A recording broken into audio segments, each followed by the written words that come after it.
No nos habíamos visto en casi un mes y bueno, como les comenté como lo comenté más bien en el grupo de estudio, pues realmente el problema es que después de que nos tomamos unas vacaciones recién empezado el año, tuvimos COVID en la familia y bueno, pues por la gracia de Dios estamos bien. Obviamente con niños pequeños es un poco más complicado, pero bueno, la bendita gracia y misericordia de Dios nos ha sostenido, nos ha levantado y aquí estamos, retomando el estudio. Yo espero que estén pudiendo congregarse. Nosotros por cuestiones de salud evidentemente las últimas semanas no pudimos, pero ojalá que lo estén haciendo. No existe tal cosa como una iglesia virtual, pero lo cierto es que es entendible cuando esto tiene que pasar. No sé por qué no. Ya está. Entonces, bueno, obviamente por cuestiones de enfermedad nosotros no pudimos hacerlo en estas semanas, pero espero que ustedes sí. Espero que estén bien, espero que la gracia de Dios también los esté sosteniendo, que puedan estar perseverando en oración, en estudio de la palabra, porque solo Dios es el que nos puede sostener. Bueno, voy a hacer un breve repaso de en dónde estamos, porque si bien nos reunimos hace aproximadamente un mes, lo cierto es que el estudio del conocimiento de Dios sí tiene aproximadamente 2 meses que no lo vemos, puesto que hicimos un estudio del devocional familiar y un estudio especial acerca del nacimiento de nuestro Señor Jesucristo. Entonces, bueno, yo espero que hayan tenido oportunidad también de poder repasar los últimos estudios. Estamos hablando acerca del atributo genérico de la integridad de Dios, y digo genérico porque si bien no existe el atributo como tal, la palabra integridad referida a Dios, lo cierto es que sí hay 3 subatributos que le explican: el Dios verdadero, Dios es verdad o la veracidad de Dios, y la fidelidad de Dios. Hablamos acerca de cómo el Dios que se ha revelado en la Biblia es el único y verdadero Dios. Finalmente, esas características, esta forma de revelarse, nos revelan justamente esa divinidad, la perfección que tiene todos los atributos que una divinidad podría tener. Vimos también cómo la verdad de Dios está expresada en la palabra de Dios, vimos cómo se revela, vimos cómo Dios no miente, no puede mentir. Hablamos en uno y otro caso acerca de las consecuencias de ello, acerca de estos subatributos acerca de la verdad de Dios. Y en el último estudio hablamos acerca de una de las consecuencias, de algunas de las consecuencias acerca de la verdad de Dios. Vimos sin duda que tengamos cuidado con cualquier distorsión acerca de la verdad, tengamos cuidado con los falsos maestros. Alguien decía que una de las bendiciones que ha traído esta pandemia es que falsas iglesias han cerrado, ovejas verdaderas han terminado buscando iglesias de sana doctrina en donde puedan congregarse, en donde puedan conocer al Dios verdadero a través de la verdad de Dios. Y eso sin duda está dentro de los planes de Dios y sin duda estuvo en el control de Dios. Vimos también acerca de que nuestro conocimiento debe de estar conformado a la verdad de Dios, es decir, aquello que se aparta de la verdad de Dios va a ser algo que no va a ser auténtico, no va a ser verdadero, y tengamos cuidado con los engaños que nos pretenden desviar, ya sea de Dios mismo como el centro de la verdad, como el centro de nuestras vidas. Ayer una hermana me compartió una reflexión de este libro herético que se llama El llamado de Dios, el llamamiento de Dios. Solo lo sé en inglés, se llama Jesus Calling, y la verdad es que su pretexto para haberlo escrito es porque ella dice que la Biblia no le era suficiente, Y la verdad, como les mandé la reflexión el día de ayer, si para nosotros la Biblia no es suficiente es porque no la estamos estudiando suficientemente. Tengamos cuidado con esos engaños que, insisto, a través de sutilezas, a través de hablarnos cosas que nos agradan al oído, nos terminan desviando de la verdad de Dios. Así también una de las consecuencias de la verdad de Dios es que estamos llamados a defender la verdad de Dios, estamos llamados a confiar en la verdad de Dios, y de hecho el subatributo que vamos a empezar bien hoy, porque lo mencionamos en el estudio anterior, que es la fidelidad de Dios, vamos a ahondar en este tema acerca de la confianza que nos deriva no solo el Dios verdadero y la verdad de Dios, sino que Él, siendo fiel, podemos descansar en Él. También una de las consecuencias es que hemos de imitar a Dios en el sentido de buscar no solo la verdad, sino hablar con verdad.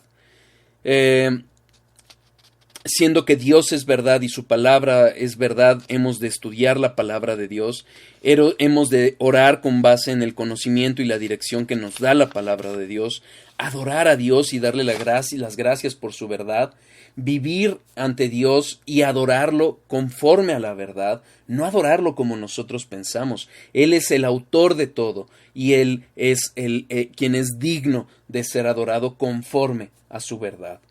Debemos andar en la verdad y regocijarnos cuando otros andan en la verdad.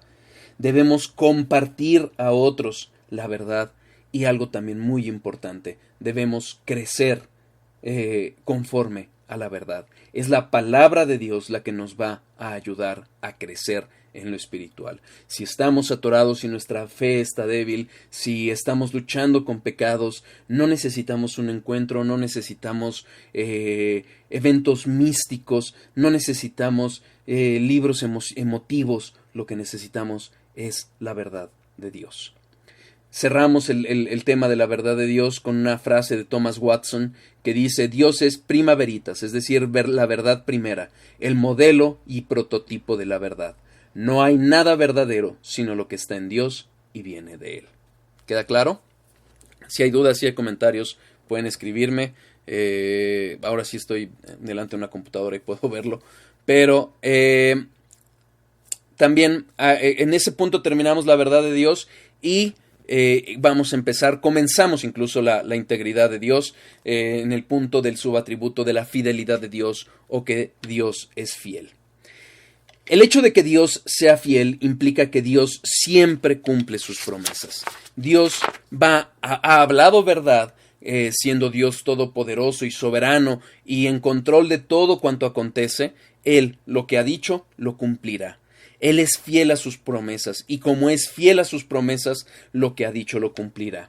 Tozer cita al principio de su capítulo acerca de la fidelidad de Dios el Salmo 89. Él lo hace de la Biblia de las Américas. A lo largo de este estudio vamos a hacer un poquito uso también de la Biblia de las Américas, de la Peshitta, de la Nueva Versión Internacional. Como es la parte introductoria, se las voy a leer directamente de la Biblia de las Américas, porque más adelante, cuando adentremos a estos temas, ya les haré el comparativo poco a poco entre lo que se tradujo en la Reina Valera y lo que se traduce en la Biblia de las Américas. Salmo 89.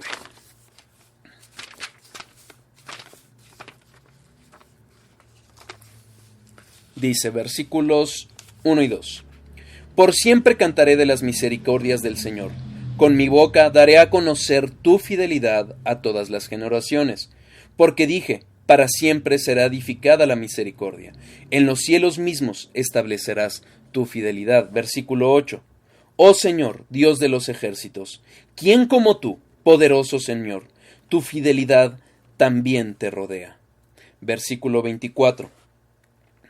Con él estará mi fidelidad y mi misericordia, y en mi nombre será exaltado su poder. Aquí vemos, si nosotros hacemos el comparativo con la Reina Valera, veremos que hace referencia a la verdad. Nuevamente, le reitero que estos subatributos forman parte del atributo de la integridad de Dios. en el sentido de que hablan de estos aspectos. Entonces, en los términos hebreos y en los términos traducidos al español, vamos a ver cómo se termina empalmando la verdad y la fidelidad de Dios. Esta fidelidad de Dios es de admirarse. Como dice Tozer, la fidelidad es eso, un atributo en que Dios garantiza que Él nunca será o actuará de modo inconsistente consigo mismo. Dios nunca cesará de ser lo que es y quién es. Si ustedes recuerdan, cuando nosotros hablábamos acerca de la soberanía, de la omnipotencia de Dios, podrían ser atributos que nos pondrían a temblar, como debe de hacerlo todos los atributos de Dios. Pero también nos podrían hacer temblar en un sentido malo. ¿Por qué? Porque muchas veces hay personas que hablan, por ejemplo, del sufrimiento que tenemos que vivir y lo acentúan diciendo, tú tienes que sufrir porque tú eres un pecador y punto. Y sí, pero ojo, Dios es fiel. Y Dios, siendo fiel, siempre va a actuar consistentemente con todos sus atributos. Si Dios es soberano, si Dios es omnipotente, pero Dios también es bueno, Dios también es misericordioso, Dios también es amor. Cuando nosotros dejamos de atender unos atributos por otros, vamos a hacer un ídolo de Dios. Y es por eso que quise empezar con esta frase de Tozer. ¿Por qué? Porque algo que nos muestra la fidelidad de Dios, nos muestra, como vamos a ver, muchas cosas, pero una de las cosas que nos muestra la fidelidad de Dios es que Dios, al ser fiel, es fiel a su nombre, es fiel a su carácter, es fiel a lo que Él ha dicho que es y lo que ha dicho que hará. ¿Por qué?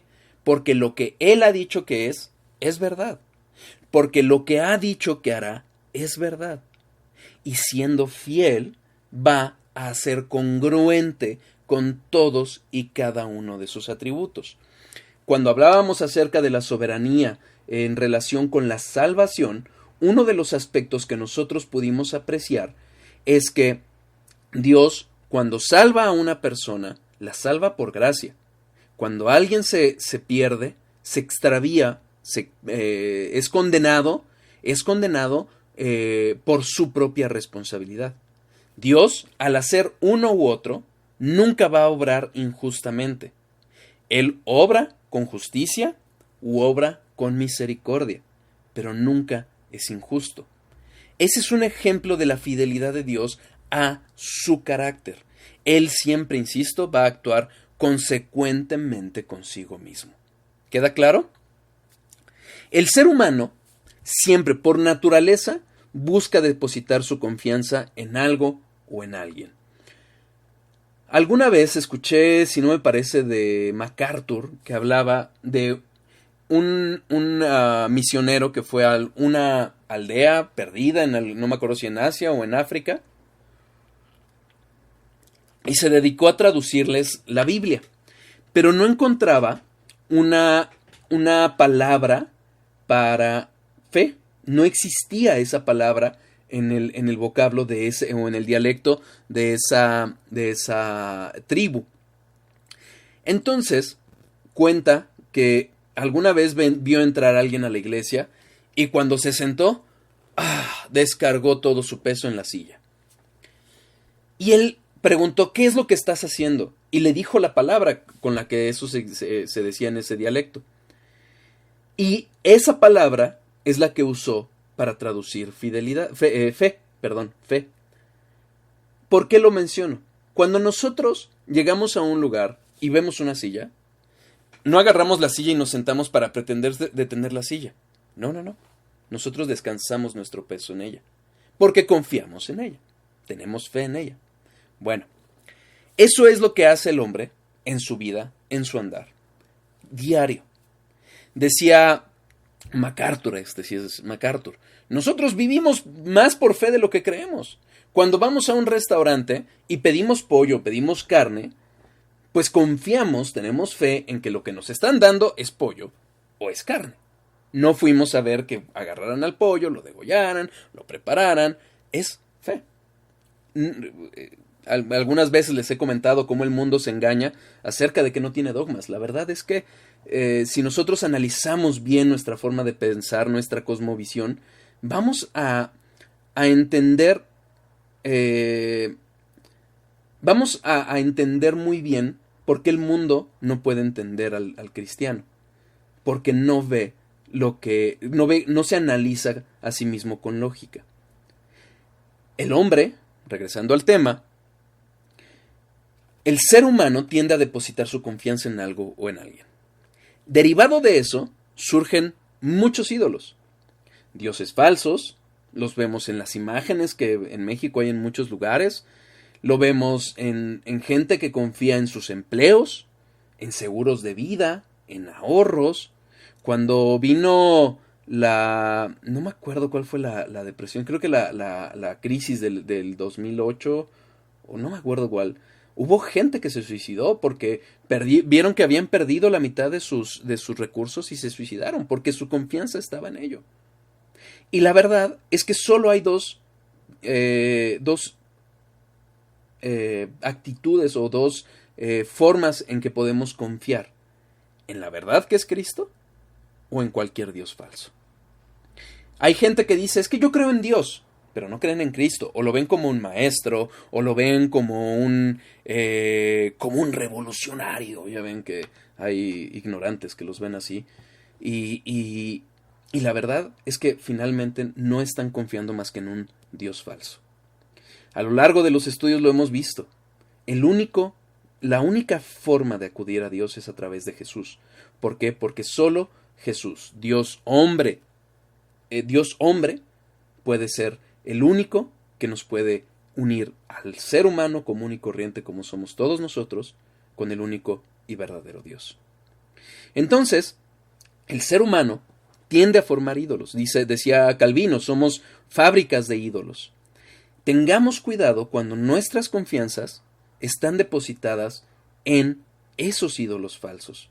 Podemos pensar y reconocer que Dios es el que nos dio esas bendiciones.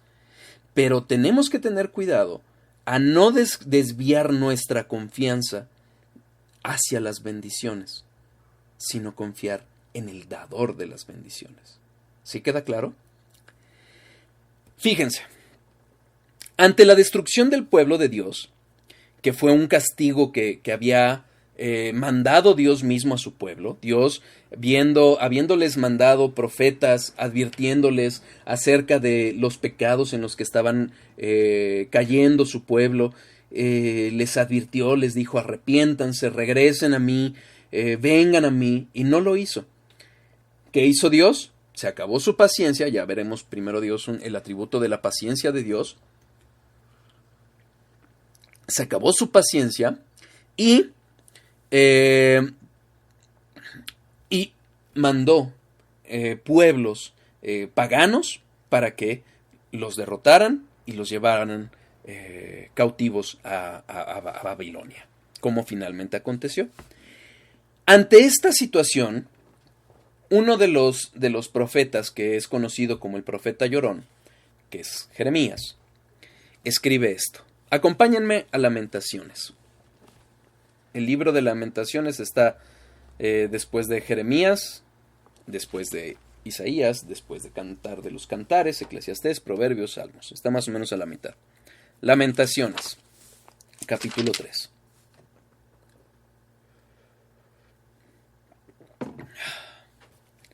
Fíjense.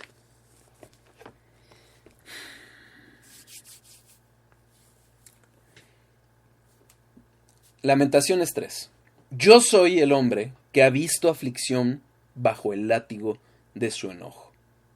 Me guió y me llevó en tinieblas y no en luz. Ciertamente contra mí volvió y revolvió su mano todo el día. Hizo envejecer mi carne y mi piel, quebrantó mis huesos, edificó baluartes contra mí y me rodeó de amargura y de trabajo. Me dejó en oscuridad como los ya muertos de mucho tiempo.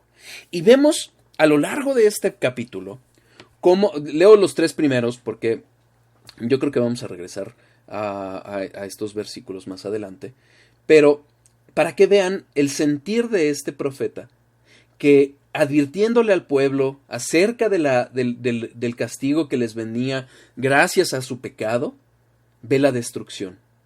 Ve la destrucción de un pueblo, ve cómo con sangre, con espada, vio derrotado ese pueblo, vio destruida la ciudad, vio un templo derruido.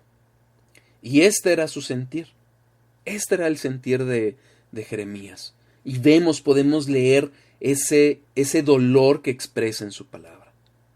Pero fíjense, versículos 19 a 24. Acuérdate de mi aflicción y de mi abatimiento, del ajenjo y de la hiel. Lo tendré aún en memoria, porque mi alma está abatida dentro de mí. Esto recapacitaré en mi corazón, por lo tanto, esperaré. Por la misericordia de Jehová no hemos sido consumidos, porque nunca decayeron sus misericordias. Nuevas son cada mañana, grande es tu fidelidad. Mi porción es Jehová, dijo mi alma, por tanto en él esperaré. Fíjense en la Biblia de las Américas.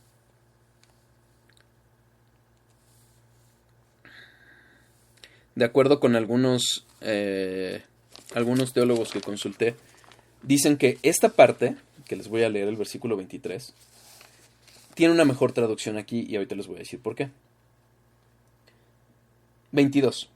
Que las misericordias del Señor jamás terminarán, pues nunca fallan sus bondades. Son nuevas cada mañana. Grande es tu fidelidad. Gramaticalmente, ambas traducciones son similares y realmente, si nosotros lo analizamos, nos dan la misma idea. Es la misericordia de Dios. No propiamente una cualidad del pueblo, sino la misericordia, el amor de Dios, quien lleva o que va a llevar a después de este castigo a regresar a su pueblo, a regresarlo y cumplir la promesa que les había dado desde la caída. Esa simiente que levantaría Dios mismo para aplastar la cabeza de la serpiente. Y por eso el profeta, después de ver con tanto dolor lo que estaba aconteciendo, sabía una cosa, que Dios es misericordioso y es fiel. Y lo que había prometido lo habría de cumplir. De la desesperanza que le daba ver las circunstancias que lo rodeaba, ve la gran misericordia, la bondad de Dios. Primero Dios, vamos a regresar a Lamentaciones más adelante, para ver otro aspecto de la fidelidad de Dios, porque la primera parte también habla de la fidelidad de Dios. Ahorita lo que los quiero enfocar es a que a pesar de las circunstancias que Jeremías estaba viviendo, algo pasaba con Jeremías. Él conocía a Dios y sabía que Dios, siendo consecuente consigo mismo, con su carácter, sí, era justo y había llevado a un castigo a su pueblo, pero también es un Dios misericordioso y es un Dios fiel. Sus misericordias se renuevan todas las mañanas. Oh, cuán grande es tu fidelidad. ¿Queda claro? MacArthur dice, el único en quien podemos confiar sin reserva alguna es Dios, porque debido a su carácter, Él no puede mentir. Él no se contradice. Nunca se desvía de su voluntad ni de su palabra. Por eso, para llegar al atributo de la fidelidad de Dios, pasamos del Dios verdadero, porque el único que puede prometer y cumplir va a ser el Dios verdadero. ¿Cuántos dioses paganos han prometido cosas que no pueden cumplir? ¿Cuántos falsos dioses que les presentan, por ejemplo, las doctrinas de la prosperidad, que presentan falsas promesas acerca de sanidad y no las pueden cumplir? Solo el Dios verdadero, quien es soberano, es el que puede cumplir lo que ha dicho. Pero además, también vimos la verdad, porque Él va a manifestar la verdad y con base en la verdad, que no miente Él, va a cumplir su voluntad, sus propósitos, porque fiel es quien prometió. ¿Queda claro? Paul Washer dice, La palabra fiel proviene de la palabra hebrea amán y la palabra griega pistos. Las dos palabras comunican la idea de certeza y estabilidad. Vuelvo al ejemplo que les dije, ¿se acuerdan de la silla? Nosotros no vamos a estar agarrando la silla por si se cae. No, descansamos en ella. Si nosotros estamos en medio de una tormenta, estamos a la orilla del mar y viene una tormenta horrible, ¿qué vamos a buscar? Vamos a buscar una roca firme que sea estable y que nos dé certeza de que nos va a aguantar. Eso es lo que implica la fidelidad de Dios, el ser fiel. Va de la mano.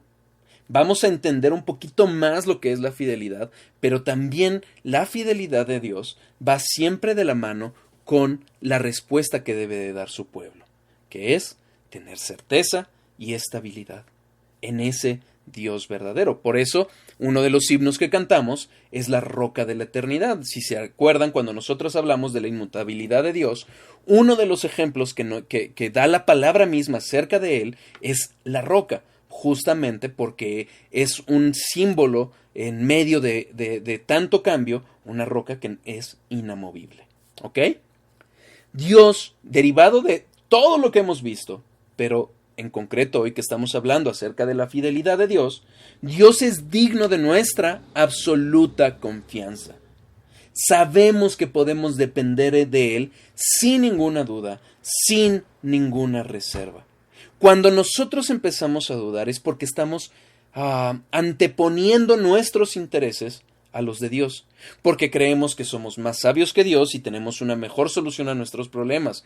Cuando pensamos que nuestra vida está libre de problemas y por eso no merecemos ninguna situación difícil en nuestra vida. Cuidado, cuidado. Acompáñenme a Primera de Pedro 4:19. Primera de Pedro 4:19.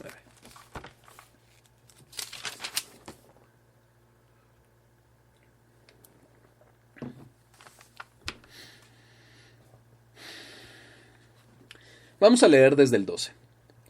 Amados, no os sorprendáis del fuego de prueba que os ha sobrevenido, como si alguna cosa extraña os aconteciese, sino gozaos, por cuanto sois participantes de los padecimientos de Cristo, para que también, en la revelación de su gloria, os gocéis con gran alegría.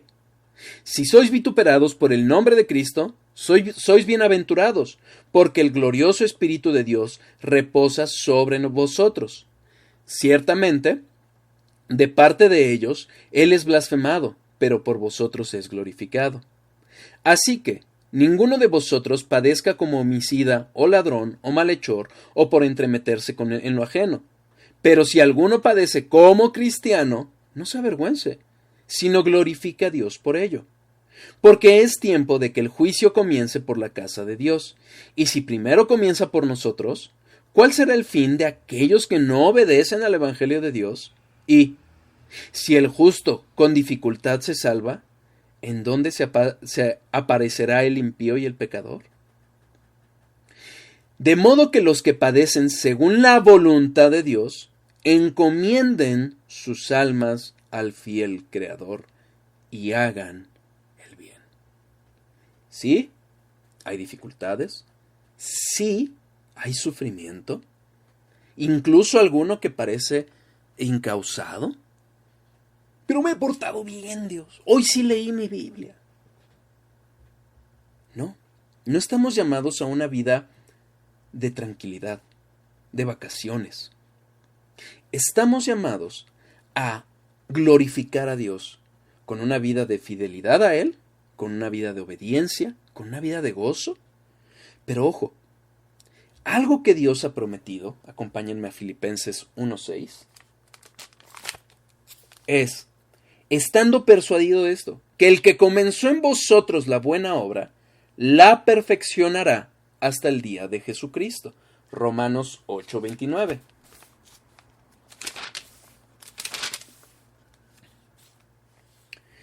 Porque a los que antes conoció, también los predestinó para que fuesen hechos conforme a la imagen de su Hijo, para que Él sea el primogénito entre muchos hermanos. Y a los que predestinó, a estos también llamó. y a los que llamó, a estos también justificó, y a los que justificó, a estos también glorificó.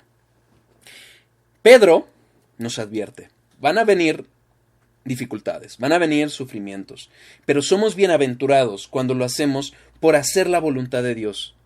Oye, es que me cacharon robando, estoy sufriendo por Cristo. No, eso no viene de Dios.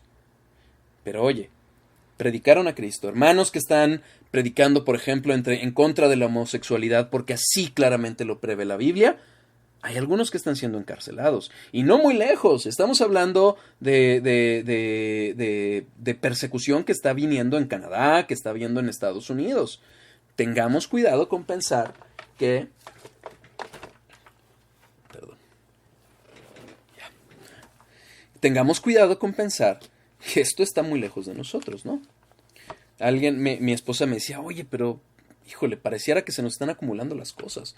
Estamos viviendo dificultades, estamos padeciendo a veces no dormir por los bebés. Pues sí. Pero tenemos de dos. O quejarnos o buscar la fortaleza en Cristo. Yo no sé si Dios nos está preparando para algo.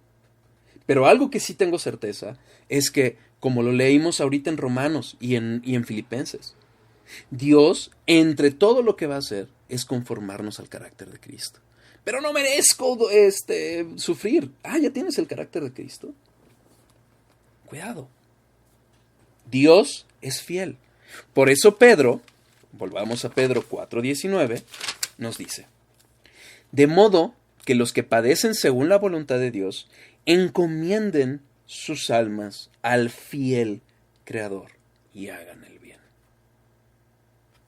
Cristo lo dijo. Amemos a nuestros enemigos. Paguemos el mal con bien. ¿Por qué? Porque fiel es el Creador. Fiel es Dios. Fiel quien ha comprometido y cumplirá. Fiel quien ha de castigar el mal que vemos en el mundo. Fiel quien va a quitar toda esa hojarasca que hay en nosotros para dejar el oro pulido. ¿Queda claro? Dios es fiel. ¿Que a veces implica sufrimiento? Sí. ¿Que a veces implica dolor? Sí. Pero como se los leí hablando de la soberanía, A.W. Pink dice, Dios es demasiado amoroso y demasiado sabio como para hacernos derramar una lágrima en balde. Tengamos certeza de que en su fidelidad, en su amor, en su misericordia, en su sabiduría, lo que estamos padeciendo es lo que necesitamos, lo que necesita nuestra alma para formar en nosotros ese carácter. Porque fiel es quien también prometió formar ese carácter en nosotros. ¿Queda claro? Fíjense, otra cosa. La fidelidad, ¿alguna vez escuché cómo decían, no, mira, es que esta persona ya se fue al mundo? No, pero Dios permanece fiel aunque nosotros seamos infieles. Sí lo dice la Biblia, pero hay que entenderlo, lo vamos a estudiar en su momento para entender el contexto en que lo está diciendo. Dios es fiel, pero no para cumplir los deseos pecaminosos de nuestro corazón. Dios es fiel, pero no para cumplir los deseos que no necesariamente son pecaminosos, pero no es lo que necesitamos. Dios es fiel para cumplir todo lo que Él ha prometido. Deuteronomio 7. Deuteronomio 7.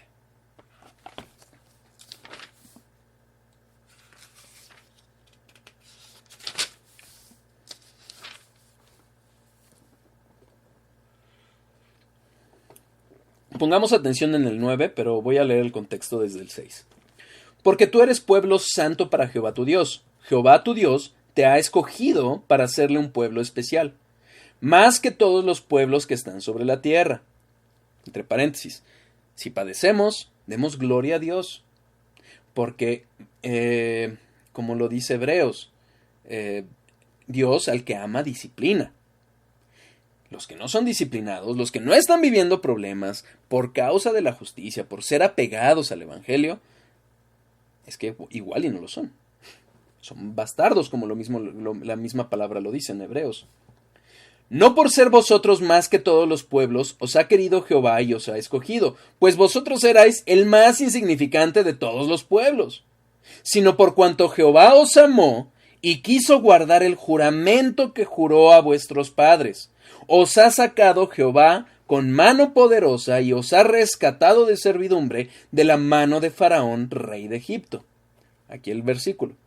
Conoce pues que Jehová tu Dios es Dios, Dios fiel, que guarda el pacto y la misericordia a los que le aman y guardan sus mandamientos hasta 1000 generaciones, y que da el pago en persona al que le aborrece, destruyéndolo, y no se demora con el que le odia, en persona le dará el pago. Guarda por tanto los mandamientos, estatutos y decretos que yo te mando hoy que cumplas. Dios es fiel, Dios es fiel. Pero si ustedes prestan atención a los versículos 9 y 10, es fiel para los que le aman, para los que guardan sus mandamientos, no salvación por obras, para los que les aman, para los que le aman, perdón, es fiel. Los va a guardar, los va a preservar, los va a conformar al carácter de Cristo. Pero a los que lo aborrecen, a los que dicen, no, ¿para qué adorarle? No, yo comodísimo en mi casa. Para ellos también es fiel, porque van a vivir la consecuencia de su infidelidad a Dios. ¿Queda claro? Entonces, cuidado, porque vivimos tiempos en que, de verdad, las sutilezas con las que nos habla el mundo son sutiles, son muy engañosas y nos pueden desviar muy fácilmente. ¿Ok? Ya casi se acerca el final, pero vamos a estudiar, como en otras ocasiones, en otros atributos, que vamos a algunos pasajes de la Biblia para entender la fidelidad de Dios en los hechos concretos, y ya después seguimos analizando a profundidad las características de esos atributos. Vamos a ver la fidelidad en la vida de Abraham.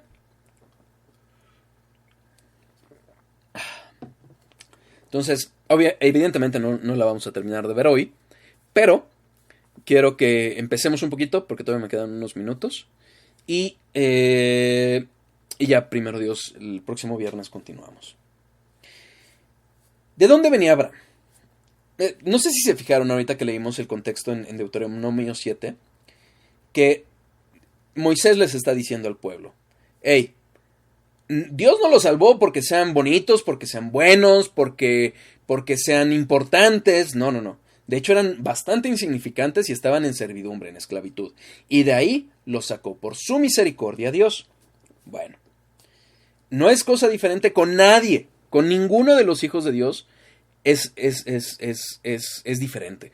Como lo dice Pablo, si no me equivoco, de lo vil y menospreciado, Dios nos sacó. Y fue el mismo caso de Abraham. Abraham, durante muchas generaciones de sus ancestros, adoraban a dioses falsos. Acompáñenme a Josué. Josué es el 6º libro de la Biblia, capítulo 24, versículo 2.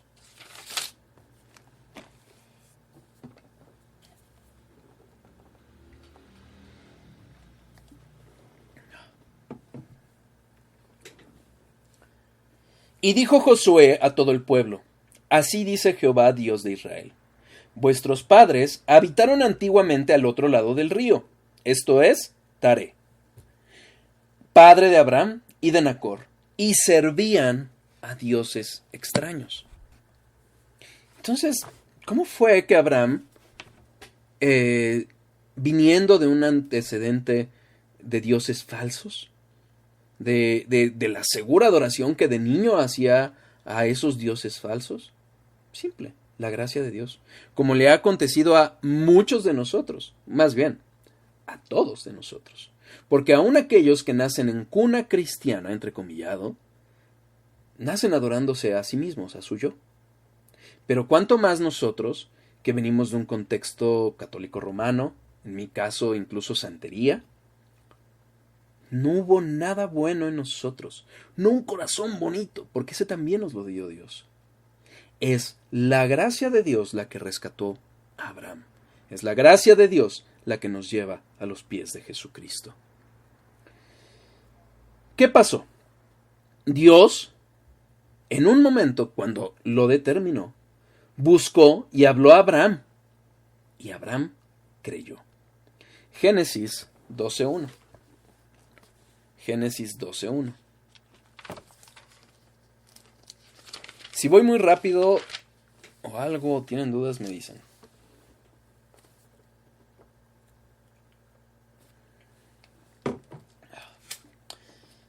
Si nosotros hacemos una breve vista a los capítulos previos, pues antes de este versículo que vamos a leer, vemos, por un lado, la depravación en la que había caído la humanidad, y de ahí Dios escoge a Noé, salva a la humanidad, y después viene la caída de Noé, viene la depravación, luego, bueno, o sea, no caída en el sentido de que perdió la salvación, no me malentiendan, sino su pecado, que se emborrachó y estaba desnudo y lo vieron sus hijos, ¿ok?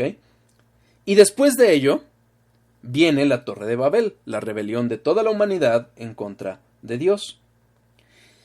Y aquí Moisés, quien escribió el libro de Génesis, hace referencia a los descendientes de Sem y a los descendientes de Taré. Pero fíjense cómo empieza, el capítulo 12. Pero Jehová había dicho a Abraham: vete de tu tierra y de tu parentela y de la casa de tu padre a la tierra que te mostraré. Decía Martin Lloyd Jones que amaba esos peros en la Biblia. ¿Por qué? Porque si no fuera por esos peros en la Biblia, estaríamos perdidos.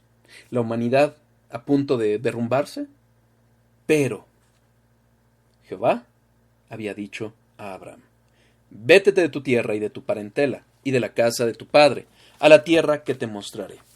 Hebreos 11:8. Hebreos 11:8.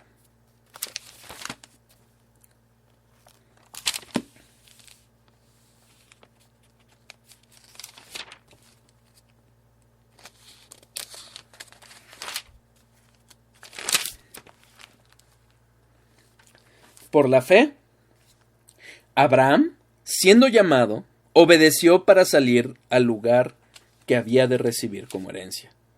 Y salió sin saber a dónde iba. Abraham, en un contexto de dioses falsos, en un contexto de paganismo, le habla el Dios verdadero, el Dios que habla verdad, y le dijo: de esta seguridad que tú tienes, te voy a llevar a algo que tú no sabes. ¿Qué hizo Abraham? Creyó. Y como lo narra Pablo, le fue contado por justicia. Ahí le vamos a dejar. Yo creo que es un buen preámbulo para lo que vamos a ver acerca de la vida de Abraham. Primero Dios, el próximo viernes. Y seguiremos, si Dios quiere, con la fidelidad de Dios. Cualquier duda, cualquier comentario, tienen mis datos de contacto. Si no, en la plataforma donde vean, ahí para dar comentarios. Y cualquier duda, pues en la medida de lo posible y por la gracia de Dios procuraré contestarla. Espero que haya sido claro. ¿Vale? Déjenme detener las grabaciones.